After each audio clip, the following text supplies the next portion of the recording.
इश्क इतना करीब से गुजरा हम समझे कि हो गया। रवि ने गुनगुनाते हुए फोन पे कहा। वाह वाह, बहुत खूब। नेहा ने फोन पे ही तारीफ करते हुए कहा। मतलब कभी किसी से हुआ ही नहीं इश्क? हाँ, नेहा ने अपनी बात आगे बढ़ाते हुए कहा। शायद मुझे इश्क किसी से नहीं हुआ, पर यकीन सबको दिलाता रहा हूं मैं। रवि ने उत्तर में एक और सटीक शेर सुना दिया।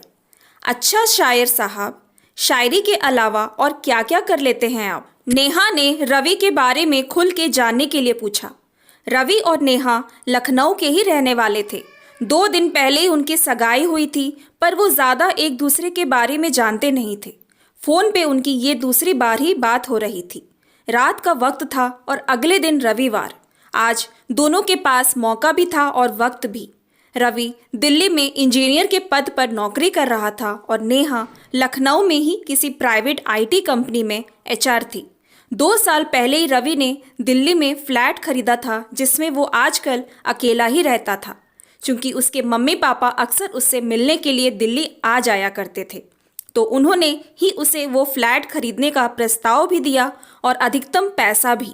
रवि अपने माता पिता की एकमात्र संतान थी और काफ़ी समझदार और आज्ञाकारी लड़का था। दूसरी ओर नेहा भी काफ़ी अच्छी लड़की थी। पढ़ाई से लेकर नौकरी तक उसने हमेशा अपने माँ बाप का नाम रोशन ही किया था और अब उन्हीं की इच्छा से शादी भी कर रही थी। शादी के लिए कोई परिचय वाला ही रिश्ता लाया था और लड़का लड़की ने भी एक दूसरे को पसंद कर लिया था। नेहा और रवि ने शादी के लिए हाँ तो कर दी, पर अब एक दूसरे को जानने के लिए जिज्ञासु भी थे। रवि ने नेहा की बात का जवाब देते हुए कहा, अपनी ज़रूरत का लगभग सब कुछ ही कर लेता हूँ।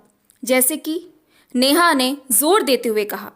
जैसे कि मैं यहाँ अकेले रहता हूँ तो घर का सारा काम मैं खुद ही करता हूँ, साफ सफाई, खाना बनाना वगैरह वगैरह। रवि ने स्पष्ट किया। अच्छा, खाना बना लेते हो तुम? सब कुछ? नेहा उत्सुक होकर बोली। हाँ, मतलब आपके खाने लायक तो ठीक ही बना लेता हूँ। रवि नेहा की उत्सुकता को भांपते हुए थोड़ा और स्पष्ट हो गया। कमाल है, आजकल के मॉडर्न लड़के घरेलू काम भी जानते हैं। नेहा व्यंग करते हुए बोली। मॉडर्न कहाँ, अब सीख गया हूँ, अकेले रहते रहते तो बस बना लेता हूँ। रवि नेहा के दिए मॉडर्न तमगे और तारीफ दोनों लेने में आनाकानी कर रहा था। अच्छा, मॉडर्न नहीं हो तुम, पर मैं तो हूँ, बहुत ज़्यादा। नेहा बड़ी चतुराई से बातों का मुद्दा अपनी ओर लाते हुए बोली। अच्छा, क्या क्या करती हो तुम? रवि ने हर बार की तरह बातों को सीधा व स्पष्ट रखा। दरअसल मेरे मम्मी पापा बहुत खुले विचारों के हैं। उन्होंने कभी मुझे रोका नहीं है मेरे फैसलों पे, बल्कि मुझे हर दफ़ा प्रोत्साहित ही किया है।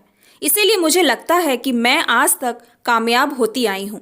नेहा ने भी अपनी कामयाबी का श्रेय अपने को ना देकर अपने माँ बाप को देते हुए कहा। बहुत अच्छी बात है। अच्छा, क्या तुम शादी के बाद यहाँ ट्रांसफ़र ले सकती हो? रवि ने नेहा की नौकरी के विषय में पूछा। हाँ बिल्कुल, हमारी कंपनी दिल्ली में भी है। वैसे भी शादी के बाद तुम्हारे हाथों का खाना खाना है तो दिल्ली तो ट्रांसफ़र लेना ही पड़ेगा ना, नेहा ने व्यंग करते हुए कहा। अच्छा, मुझे लगा तुम बोलोगे कि शादी के बाद मुझे खाना नहीं बनाने दोगी। रवि ने भी व्यंग में हिस्सा लेते हुए प्रत्युत्तर किया। बिल्कुल नहीं, आखिर मैं एक मॉडर्न लड़की हूँ। मैं भी तो ऑफिस जाया करूँगी, तो हमेशा मैं कैसे बना सकती हूँ खाना? नेहा ने उत्तर दिया, जिसमें व्यंग थोड़ा कम और गंभीरता ज़्यादा थी। कोई नहीं, मिल के ही बना लिया करेंगे। मुझे तो वैसे भी अब आदत हो ही गई है, रवि स्थिति को संभालते हुए बोला। अच्छा, एक बात और, मैं तुम्हें पहले बता नहीं सका, पर मुझे लिखने का शौक है। रवि ने मामले को थोड़ा नर्म बनाते हुए बताया। हाँ, तुम्हारी शायरी सुनकर लगा मुझे, नेहा बोली। हाँ, शायरी के अलावा मैं और भी बहुत कुछ लिखता हूँ। मेरे पास अच्छे खासे प्रस्ताव हैं प्रकाशन कंपनियों के, रवि ने थोड़ा और गहराई से बताया। अरे वाह, ये तो बहुत बढ़िया बात है, नेहा खुश होते हुए बोली। पर मैं अब इसको पूरी गंभीरता के साथ करना चाहता हूँ। मतलब मैं अपनी नौकरी छोड़ के लेख में आना चाहता हूँ। रवि ने अपनी बात को गंभीरता से रखा। पर तुम अभी भी तो लिख रहे हो ना, तो ऐसे ही करते रहो। तुम्हारी ये नौकरी भी तो बढ़िया है, नेहा ने अपना मत जारी किया। हाँ, पर अभी मुझे वक्त निकालना पड़ता है लिखने के लिए। मैं इस काम को पूरी तसल्ली से करना चाहता हूँ और मुझे इसके लिए थोड़े बहुत पैसे भी मिल ही जाएंगे। अभी तो जितने कमाता हूँ उससे कम पर फिर तुम भी कमा ही रही हो तो घर तो चला लेंगे हम। रवि की स्पष्टवादिता उसके शब्दों में साफ झलक रही थी। ये क्या बात कर रहे हो तुम? मेरी समझ में कुछ नहीं आ रहा।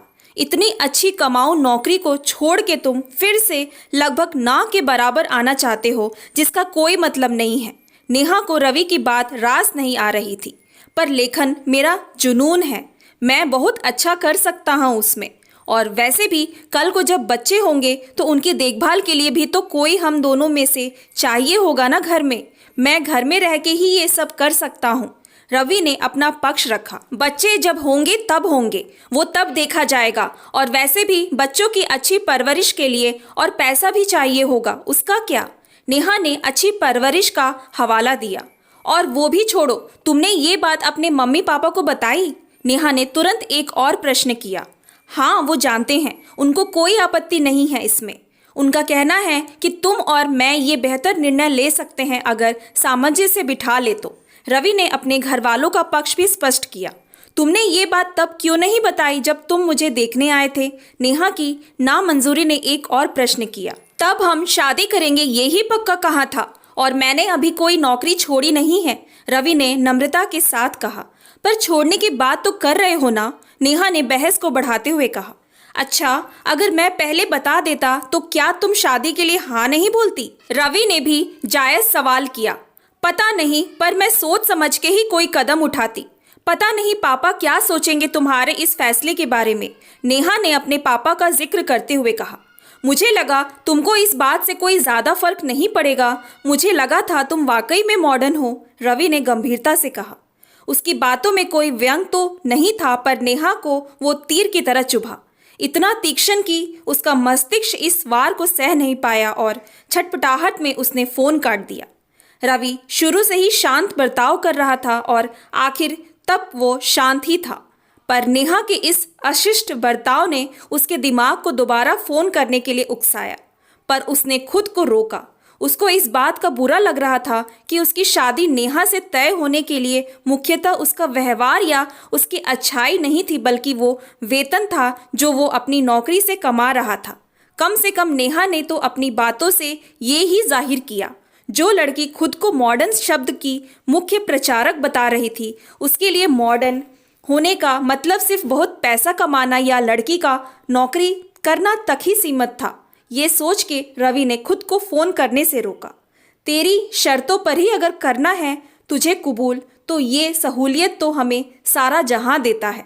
रवि को इस वक्त ये ही दो पंक्तियां याद आ रही थी। उधर नेहा ने फोन तो काट दिया था, पर उसके जहन में सिर्फ यही बात घूम रही थी कि रवि कैसे उसके मॉडर्न होने को प्रश्न कर सकता है। ये प्रश्न तो आज तक किसी ने नहीं किया था, तो फिर रवि कैसे सवाल उठा सकता है? पर रवि ने कुछ भी गलत नहीं कहा था, ना ही उसने नेहा को नौकरी छोड़ने को कहा। उसने बस ये जाहिर किया कि वो क्या करना चाहता है, और उसने सही मायने में ये भी बताया कि मॉडर्न होना सिर्फ लड़की को पढ़ाना लिखाना, नौकरी करने काबिल बनाना या किसी और पे निर्भर न रहना नहीं है। मॉडर्न होने का परिभाषा सिर्फ लड़की को लड़के जैसा बनाना नहीं है।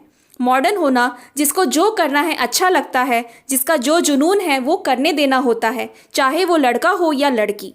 रवि एक ऐसी चीज़ करने के लिए कह रहा था जो हमारे समाज में अधिकतर लड़कियां करती हैं। पत्नी के नौकरी पे जाने के बावजूद पति का घर पर रह के काम करना, वो भी कुछ ऐसा जिसमें शायद शुरुआत में ज़्यादा पैसे कमाने के अवसर नहीं मिलते। और कोई बाप आजकल के ज़माने में क्यों अपनी बेटी का रिश्ता सिर्फ उस लड़के से करे जो उससे ज़्यादा कमाता है? मॉडर्न तो वो होता है जो काबिलियत देखता है, ना कि कमाई। जैसे ही नेहा को ये बात समझ में आई तो उसे ये भी समझ में आया कि उसने कितनी बुरी तरह से रवि का दिल दुखा दिया है। वो आत्मग्लानि में जलने लगी। वो एक पल और सोच के वक्त जाया नहीं कर सकती थी। उसने आंखों में आंसू भर के तुरंत फोन मिलाया और रवि के हेलो बोलते ही पागलों की तरह रो पड़ी। रवि उसे चुप कराते हुए बोला कि अगर तुम्हें शादी नहीं करनी तो मत करना, पर रो मत। जवाब में नेहा ने कहा, अब तो मुझे हर हाल में तुम्ही से शादी करनी है। Thanks for watching. Please like and subscribe my channel.